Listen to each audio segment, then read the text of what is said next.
देखिए देवी प्रकोप है, बाढ़ राहत देवी प्रकोप पूरे देश में है, पूरे बिहार में। बाढ़ एक देवी प्रकोप है, यह कह रहे हैं केंद्रीय मंत्री पशुपति पारस। पूरे देश ने बाढ़ की तस्वीर देखी होगी, कैसे बिहार बाढ़ से इस साल बेहाल है।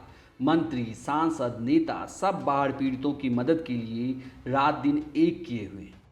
लेकिन भारत सरकार में मंत्री बने हाजीपुर के सांसद पशुपति पारस को बाढ़ एक देवीय आपदा लगती है। तभी तो यह भी कह दिया कि बाढ़ एक देवीय आपदा है और इससे पूरा देश ही प्रभावित है, और खुद बेफिक्र हो गए। भाई बेफिक्र क्यों ना हो, शायद मंत्री महोदय ने हाजीपुर के बाढ़ की तस्वीरें नहीं देखी, राघोपुर में नाव हादसे की खबरों को नहीं पढ़ा, या क्या पता कार्यकर्ताओं और अधिकारियों ने सब ठीक है क्षेत्र में यह कह दिया हो। साल दर साल बाढ़ की विभीषिका को झेलने वाले बाढ़ पीड़ित इस आफत से निजात के लिए सरकार से उम्मीद लगाए बैठे हैं।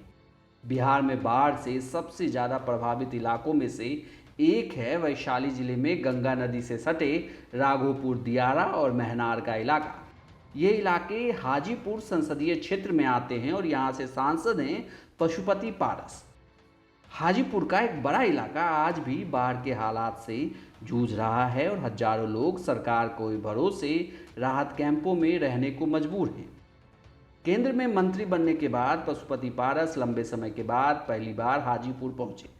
लगा वो क्षेत्र की जनता से मिलने के साथ ही बाढ़ पीड़ितों का भी हाल जानने की कोशिश करेंगे। लेकिन मंत्री पशुपति पारस ने बाढ़ पीड़ितों को भगवान भरोसे छोड़ने वाला बयान दिया। देखिए देवी प्रकोप है, बाढ़ राहत देवी प्रकोप पूरे देश में है, पूरे बिहार में। इसका समाधान नेपाल गवर्नमेंट से, भारत सरकार से बात होगी। ये बहुत लंबा प्रोसेस है, प्रत्येक साल बाढ़ आता है, उसी हिसाब से बाढ़ राहत मदद किया जाता है। संभव होगा उतना कराएं। का भी दर्द जानने के लिए जाएंगे कि जाएंगे नहीं, शरीर स्वस्थ रहते हैं। बारिश की रात प्रशासन अधिकारी से हमारी बात होती रहती है, अब पानी भी खत्म हो गया। मंत्री जी ने बाढ़ की आफत को देवी प्रकोप बता दिया और कह दिया कि बाढ़ तो पूरे देश में है। एक तरफ बाढ़ का हाहाकार है तो दूसरी तरफ मंत्री जी की हालात को देवी प्रकोप बता बेफिक्र नजर आए। बात इतने पर खत्म नहीं हुई। अगले सवाल में मंत्री पशुपति पारस ने बाढ़ पीड़ितों से मिलने जाने से साफ इनकार कर दिया और अपने स्वास्थ्य का हवाला दे दिया। केंद्रीय मंत्री पशुपति पारस को हाजीपुर यात्रा के दौरान फजीहत भी झेलनी पड़ी, जब अपने सांसद से नाराज हुए कुछ लोग काले झंडे लेकर सामने आ गए।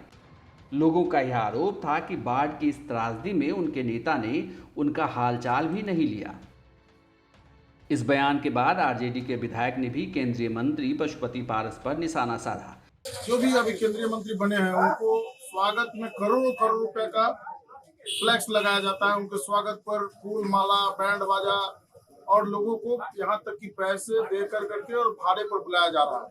लेकिन माननीय मंत्री जी के पास इतना समय नहीं है कि बाढ़ पीड़ित लोगों के पास जाए और बाढ़ पीड़ितों से मिले, और न ही उनको कोई राहत सामग्री आज तक भेजने का काम किए, और न ही उन लोगों से मिलकर उनका दुख दर्द जो है वो बांटने का काम किया।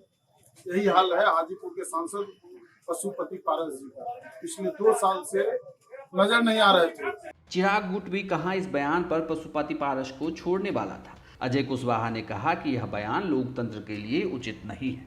इस तरीके का एक गैर जिम्मेदाराना बयान पारस जी ने जो दिया है, निश्चित रूप से लोकतंत्र के लिए यह उचित नहीं था, और उन्होंने अपने आप को एक अक्षम राजनीतिज्ञ के रूप में स्वघोषित कर लिया, इसमें कहीं कोई शक नहीं है। पुनः मैं उनके इस वक्तव्य की कड़ी निंदा और भर्त्सना करता हूँ। मंत्री जी के बयान को अंधविश्वास कहे, संवेदनहीनता कहे, या क्षेत्र की जिस जनता ने वोट देकर सांसद और मंत्री बनाया उस जनता के भरोसे से धोखा, आप खुद तय कीजिए। हाजीपुर से संदीप आनंद की रिपोर्ट, बिहार तक।